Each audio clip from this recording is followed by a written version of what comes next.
जय श्री राधा कृष्ण। आपका बहुत बहुत स्वागत है आपके अपने YouTube चैनल मैं और मेरा कान्हा में। सबसे पहले आपको कामिका एकादशी की अनंत और अनंत शुभकामनाएं। कामिका एकादशी श्रावण मास के कृष्ण पक्ष की एकादशी है और साथ ही ये चतुर्मास की भी पहली एकादशी है। इस एकादशी के बारे में ब्रह्मा जी ने स्वयं नारद जी को बताया था कि पाप से भयभीत मनुष्यों को कामिका एकादशी का व्रत जरूर ही करना चाहिए। तो फ्रेंड्स, आज की वीडियो में हम बात करने वाले हैं कि साल 2026 में कामिका एकादशी का व्रत कब रखा जाएगा, व्रत का पारण कब करना है, इस दिन क्या करें क्या ना करें और भगवान को इस दिन क्या भोग लगाना है। और देखो, साथ में मैं आपको धन प्राप्ति का एक महा उपाय भी बताने वाली हूँ। तो वीडियो को पूरा जरूर देखना जिससे कि आपको अच्छे से समझ में आ जाए और वीडियो आपके लिए थोड़ा सा भी यूज़फुल रहे तो प्लीज़ वीडियो को लाइक और चैनल को सब्सक्राइब करना बिल्कुल ना भूलिएगा। देखिए, कामिका एकादशी की पूजा भी अन्य एकादशियों के जैसे की जाती है और हर एकादशी पर भगवान विष्णु का पूजन किया जाता है, लेकिन ये श्रावण मास की एकादशी है और सावन के महीने में भगवान शंकर और माता पार्वती की पूजा की जाती है। तो इस एकादशी पर हमें हर और हरि दोनों की एक साथ में पूजा करनी है। तो देखिए, एकादशी के नियम दसवीं तिथि से शुरू हो जाते हैं और इस दिन शुद्ध सात्विक भोजन करें, सूर्य अस्त के बाद अन्न ना खाएं। अगर आपसे रहा नहीं जाता है, आपको भूख लगती है या फिर आप जॉब से लेट आते हैं तो आप दूध और फल ले सकते हैं। और देखिए, इस दिन पूर्णतः ब्रह्मचर्य का पालन करें और ज़मीन पर सोएं। अगले दिन एकादशी पर सुबह जल्दी उठें और नहाने के पानी में गंगा जल, तिल या फिर गुलाब जल मिलाकर स्नान करें।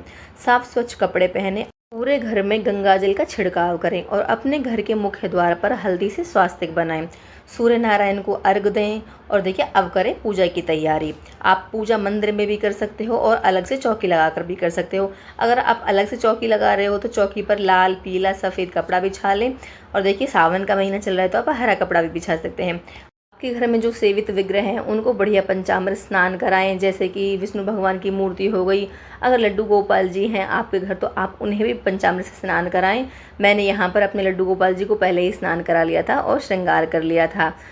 एकादशी पर भगवान को पीले वस्त्र पहनाए जाते हैं, लेकिन सावन का महीना चल रहा है तो हरे रंग का बहुत अधिक महत्व होता है, तो आप हरे रंग के कपड़े भी पहना सकते हैं और देखिए, आप स्वयं भी हरे रंग के कपड़े पहन सकते हैं। अब चलिए बात कर लेते हैं एकादशी की। तो सबसे पहले मैं आपको कामिका एकादशी का समय बता देती हूँ। देखिए, कामिका एकादशी प्रारंभ हो रही है 8 अगस्त दिन शनिवार की दोपहर को 1:59 पर।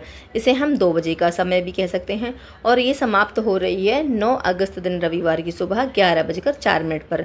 तो देखिए, 9 अगस्त को हमें सूर्य उदय के समय एकादशी मिल रही है और शास्त्रों के अनुसार हमें उसी एकादशी का पालन करना चाहिए जो सूर्य उदय के समय स्थित रहती है। तो देखिए, सभी धार्मिक स्थानों और सभी संप्रदायों में कामिका एकादशी का व्रत 9 अगस्त दिन रविवार को ही किया जाएगा। अब चलिए हम बात कर लेते हैं पारण समय की। तो देखिए, अब आप पारण समय भी नोट कर लीजिए। तो देखिए, 10 अगस्त दिन सोमवार की सुबह देखो 5:47 से लेकर 8:01 के बीच में हम अपनी कामिका एकादशी का पारण करेंगे। यहाँ पर श्री हरि विष्णु को, शिव परिवार को, लड्डू गोपाल जी को, सबको विराजमान कर लिया है, लक्ष्मी महारानी को विराजमान कर लिया है और हमने स्नान पहले ही करवा लिया था। देखिए, सबको वस्त्र रूपी कलावा अर्पित कर दिया है, तिलक कर दिया है। माता लक्ष्मी और माता पार्वती को रोली सिंदूर का और बाकी सभी को पीले चंदन का तिलक किया है।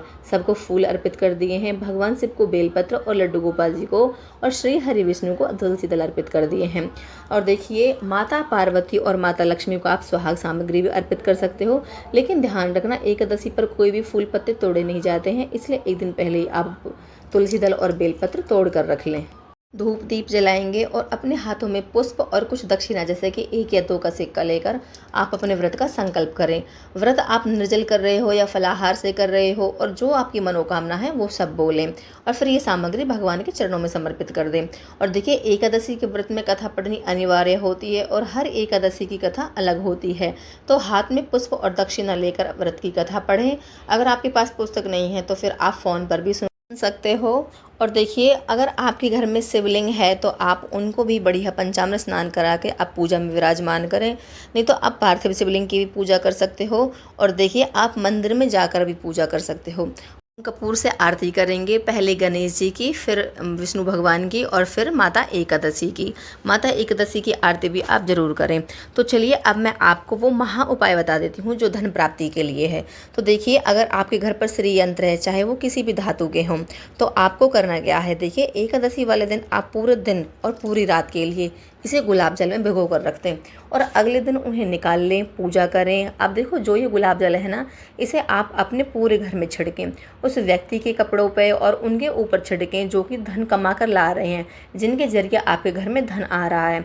और इसी गुलाब जल को आप अपनी तिजोरी, गल्ले या फिर जहाँ भी आप अपने पैसे रखते हो वहाँ पर ज़रूर छिड़कें। और देखो आपके घर में जिस भी सदस्य को ज़्यादा गुस्सा आता हो ना, उसके ऊपर भी आप इस गुलाब जल को छिड़क सकते हो। इससे उनका मन शांत रहेगा, काम करने में मन लगेगा और धन आने के सारे रास्ते खुलने लगेंगे। तो देखिए आपको ये उपाय श्रावण मास की कामिका एकादशी से शुरू करना है और आने वाली हर एकादशी पर आप इसे कर सकते हो। और फिर आप देखना कि बहुत जल्दी आपको देखिए चारों तरफ से लाभ मिलने लगेगा। एकादशी पर भगवान का प्रिय भोग अलग होता है। देखो मखाने की खीर तो आप हर एकादशी पर भगवान को भोग जरूर लगाएं, लेकिन कामिका एकादशी पर दूध में शक्कर मिलाकर आप उन्हें भोग जरूर लगाएं। अगर आपने निर्जल व्रत नहीं रखा है तो आप इसे प्रसाद में जरूर पाएं। मान्यता है श्रावण मास की कामिका एकादशी पर शक्कर मिले हुए दूध का फलाहार करने से हमें सर्प योनि से मुक्ति मिलती है।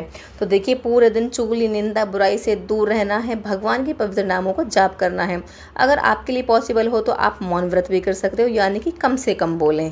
दिन विष्णु सहस्त्र नाम का पाठ करें, शिव चालीसा का पाठ करें, विष्णु चालीसा का पाठ करें, ओम नमो भगवते वासुदेवाय मंत्र का जाप करें। अगर आप दीक्षित हैं तो आप अपने गुरु मंत्र का जाप करें। जितनी माला आप रोज करते हो उससे ज़्यादा माला करें। पूजा के अंत में भगवान को कुछ दक्षिणा जरूर चढ़ाएं, क्योंकि कोई भी पूजा बिना दक्षिणा के पूरी नहीं मानी जाती है। और हाथ जोड़कर भगवान से पूजा में हुई किसी भी गलती के लिए क्षमा प्रार्थना करें। और देखिए ध्यान रखना, इस बार कामिका एकादशी रविवार की है, तो देखिए तुलसी पर दीपदान नहीं किया जाएगा, पूजा नहीं की जाएगी। तो देखिए आप परिक्रमा कर सकते हो, परिक्रमा की कोई मनाही नहीं, क्योंकि एकादशी पर परिक्रमा करने से हमें अनंत गुना फलों की प्राप्ति होती है। तो जितनी परिक्रमा आप रोज करते हो उससे ज़्यादा आप परिक्रमा कर सकते हो। तो देखिए शाम को आप एक समय कूटू सिंगाड़े का फलाहार ले सकते हो। अगर आपने दीपदान का नियम लिया है तो देखिए आप तुलसी को और पीपल को छोड़कर अन्य स्थानों पर आप दीपदान जरूर करेंगे। और देखिए रात्रि कीर्तन जरूर करें। एकादशी के व्रत में रात्रि कीर्तन का विशेष महत्व बताया गया है, इससे साधक को मोक्ष की प्राप्ति होती है। फिर अगले दिन द्वादशी तिथि पर जल्दी उठें, मंदिर की पूजा पाठ कर लें और दान दक्षिणा देने के बाद बताए हुए समय पर अपने व्रत का पारण कर लें। देखिए व्रत हमें 8 बजे तक ही खोल लेना है। अगर आप ब्राह्मण भोजन नहीं करवा पाते हो तो आप सूखा सीधा सामान भी निकाल सकते हो। अगर आप तभी सुबह ही आप इसको नहीं दे सकते हो तो जब आपको टाइम लगे, जैसे कि शाम को है, आप जाकर दे सकते हो। तुम्हें मैं कहूँगी कि जो लोग वैसे एकादशी का व्रत नहीं करते हैं तो उन्हें कामिका एकादशी का व्रत जरूरी करना चाहिए। अगर आप व्रत भी नहीं कर रहे हो तो इसकी पूजा जरूर करें, कथा जरूर सुने। देखिए जो धन से परेशान लोग हैं उनको कामिका एकादशी का व्रत जरूरी करना चाहिए, शास्त्रों में बताया गया है। इसी के साथ मैं आशा करती हूँ कि इस वीडियो में दी गई जानकारी अगर आपके लिए उपयोगी रही हो तो प्लीज़ वीडियो को लाइक करें, चैनल को सब्सक्राइब करें। अगर इससे संबंधित आपके पास कोई भी कमेंट या सजेशन हो तो प्लीज़ हमें लिखें, ज्ञान बांटने से बढ़ता है। वीडियो को ज़्यादा से ज़्यादा शेयर करें। Please like, share and subscribe. Thank you. Radhe Radhe.